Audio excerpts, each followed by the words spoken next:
दोस्तों हमारे channel compliance वाला में आपका स्वागत है। आज की इस वीडियो में मैं आपको ITR 4 डालने के बारे में बताऊंगा। इसके लिए आपको ई फाइलिंग की साइट पर जाना है और लॉगिन करना है। लॉगिन के बाद दोस्तों डैशबोर्ड में आपको दो ऑप्शन दिख रहा है, एक filing of income tax return है, दूसरा व्यू रिटर्न्स स्टॉक फॉर्म्स है। Filing of income tax return पर क्लिक करते हैं। आप चाहे तो इसे ई फाइलिंग के थ्रू भी प्रोसीड कर सकते हैं। अब यहाँ ड्रॉप डाउन लिस्ट से असेसमेंट ईयर को सिलेक्ट करेंगे, ITR फॉर्म नंबर को सिलेक्ट करते हैं। दोस्तों यहाँ पे ITR 4 सेलेक्ट करना है। फाइलिंग टाइप में ओरिजिनल और रिवाइज रिटर्न का ऑप्शन आता है, उसे सेलेक्ट करेंगे और मोड ऑफ सबमिशन में प्रिपेयर एंड सबमिट ऑनलाइन का ऑप्शन है, उसे सेलेक्ट करेंगे। दोस्तों XML में अभी हम नहीं जाएंगे। अब ITR 4 फॉर्म खुल चुका है। इसे ITR 4 सुगम के नाम से भी जाना जाता है। दोस्तों यह फॉर्म वैसे इंडिविजुअल HUF या फर्म के लिए है जिनका बिजनेस एवं प्रोफेशन से इनकम 50 लाख रुपए या उससे कम का है और उन्हें सेक्शन 44AD, 44ADA और 44AE में रिटर्न डालना है। मतलब उनका बुक्स ऑफ अकाउंट ऑडिट नहीं होता है। दोस्तों यह फर्म वैसे इंडिविजुअल के लिए भी एप्लीकेबल नहीं है जो किसी कंपनी में डायरेक्टर हो या अनलिस्टेड इक्विटी शेयर्स होल्डर्स हो। रिटर्न फाइलिंग फॉर्म के सबसे पहले टैब इंस्ट्रक्शन में कुछ जनरल इंस्ट्रक्शन है। दोस्तों इसे पढ़ ले, यह रिटर्न फाइलिंग के दौरान बहुत ही काम आएगी। दूसरा टैब जनरल इन्फॉर्मेशन का है, जिसमें दोस्तों कुछ डेटा प्रीफिल्ड आएगा, जैसे आधार नंबर, पैन नंबर। पैन में जो भी एड्रेस और मोबाइल नंबर वगैरह आपका दिया हुआ रहता है या पिछले रिटर्न में आपने डाला था, वो सब प्री फिल्ड में आएगा। आप एक बार चेक कर लें, अगर आपको वही रखना है तो ठीक है, अन्यथा आप यहाँ पे चेंज करके सेव भी कर सकते हैं। और दोस्तों ड्रॉप डाउन लिस्ट में जो भी आपके लिए एप्लीकेबल हो उसे सही सेलेक्ट कर लें। दोस्तों तीसरा टैब इनकम डिटेल्स का है। इस टैब में आपका पूरा इनकम यहाँ पे आ जाएगा समराइज होकर। सैलरी का इनकम आप यहाँ पे दिखा सकते हैं, इनकम, परक्यूजिट्स।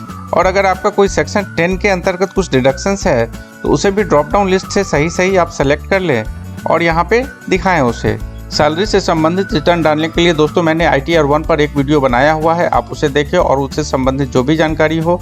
आप बिजनेस एवं प्रोफेशन के साथ अगर सैलरी से भी कुछ इनकम दिखाना हो तो इस ITR 4 में आप वैसे ही डाल सकते हैं।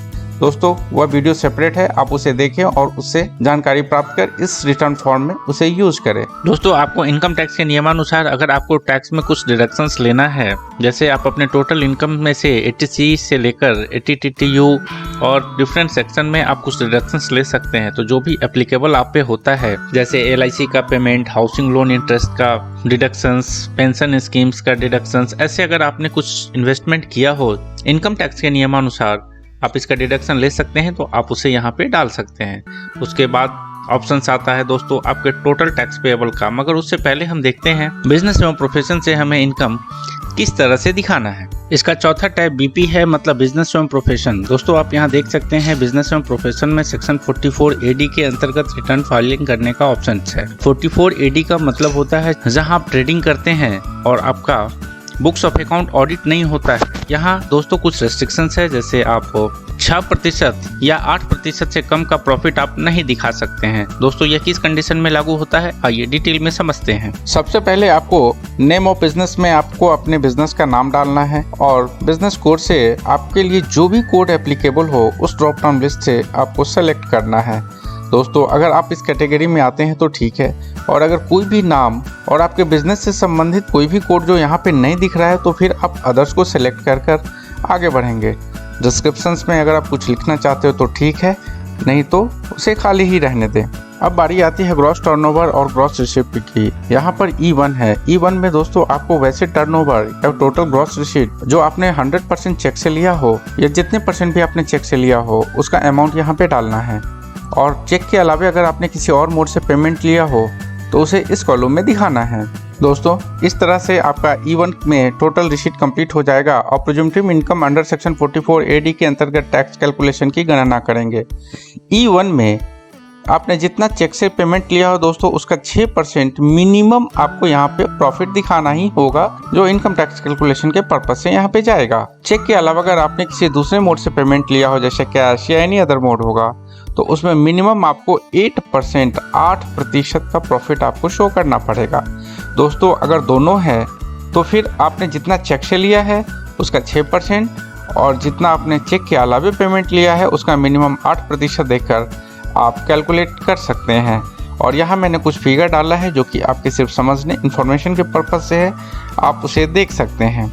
अगर आपका प्रॉफिट का परसेंटेज इससे ज़्यादा है तो डिपार्टमेंट को इससे कोई आपत्ति नहीं होगी। दोस्तों, अभी तक हम बिजनेस से इनकम का कैलकुलेशन करना देख रहे थे, अब हम प्रोफेशन से इनकम का कैलकुलेशन देखेंगे। Computation of presumptive income from profession under section 44 ADA के अंतर्गत आता है।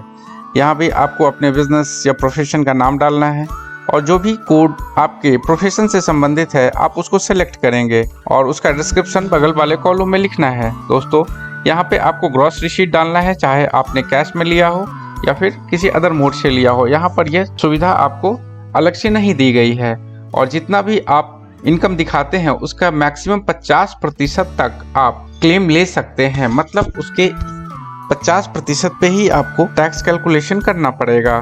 जैसे आपके समझने के लिए मैंने यहाँ पे 2 लाख रुपए का फिगर दिखाया है जो ड्यूरिंग द ईयर प्रोफेशन से अर्न किया गया है। तो इसमें 50% अर्थात 1 लाख रुपया एग्जेम्प्ट कर दिया गया और बैलेंस 1 लाख रुपए टैक्स कैलकुलेशन के पर्पज से आएगा। दोस्तों, अब अगर हमारा गुड्स कैरियर्स एजेंसी के द्वारा कुछ इनकम है और हम प्रिजम्पटिव इनकम के अंतर्गत उसे अपना रिटर्न फाइल करना चाहते हैं तो सेक्शन 44 AE के अंतर्गत इस रिटर्न को हम फाइल कर सकते हैं। यहाँ भी आपको नेचर ऑफ बिजनेस डालना है, बिजनेस कोड को सेलेक्ट करना है और डिस्क्रिप्शन में अगर आपको कुछ डालना है तो उसे लिख सकते हैं। और इस तरह से आपका गाड़ी का रजिस्ट्रेशन नंबर और बाकी सारे डिटेल्स को डालना है। अब कुछ बेसिक डिटेल है, बैलेंस शीट का पार्ट है जो आपको हर हाल में कंप्लीट करना ही है। यहाँ पे आप देखेंगे कुछ फिगर्स मैंने इन्फॉर्मेशन के लिए डाला हुआ है था। आप सबसे नीचे के नोट में देखेंगे, please refer to instruction for filing out this schedule. E15, E19, E20, E22 are mandatory.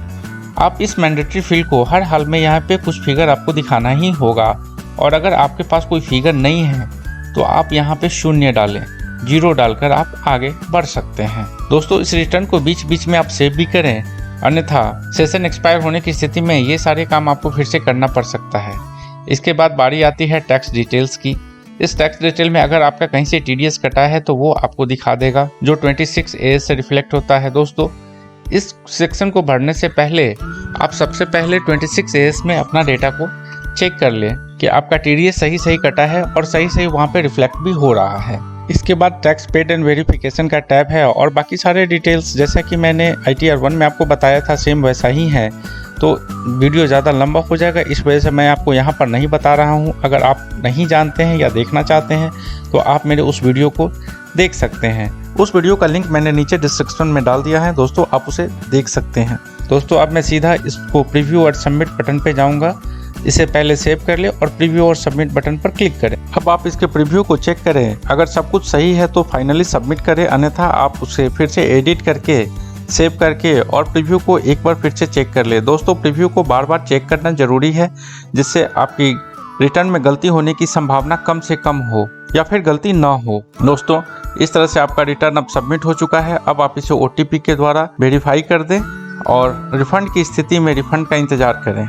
इस तरह के इन्फॉर्मेटिव वीडियो को देखने के लिए आप हमारे चैनल पर बने रहिए। आप हमारे चैनल को लाइक कीजिए, सब्सक्राइब कीजिए और शेयर कीजिए। धन्यवाद।